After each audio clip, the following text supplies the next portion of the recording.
Le week-end dernier était marqué par le World Cleanup Day 2024. Les conseils d'administration du Crédit Mutuel de Toulon-Liberté et de Toulon-Montrillon ont donc décidé de participer, le samedi 21 septembre, à une matinée de ramassage des déchets le long du port toulonnais. Notre groupe, on est vraiment engagé dans une démarche éco-responsable et pour nous c'était important aujourd'hui que la caisse de Montrillon et de Toulon-Liberté, on s'associe avec Recyclop pour sensibiliser le plus grand public sur les dégâts en fait, qui sont engendrés par notamment les mégots ou les déchets qu'on retrouve dans la rue. Et pour nous, voilà, c'était vraiment important de pouvoir sensibiliser le grand public. Muni d'un seau et une pince à la main, le groupe a pu constater l'omniprésence des mégots sur le sol.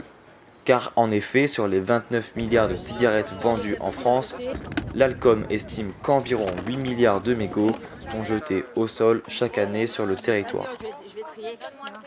On a à peu près collecté à peu près 300 litres de déchets sur nos deux parcours qui sont dans des sacs. Et puis après, en termes de mégots, là, on a, on va dire, 8000 mégots. Et je ne sais pas, peut-être une cinquantaine de capsules. Les mégots vont être revalorisés en énergie, donc incinérés avec d'autres produits toxiques.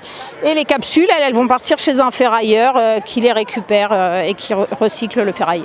Un mégot, en fait, a deux impacts. Il va avoir un premier impact lié à sa composition, qui est le fait que ce soit du plastique.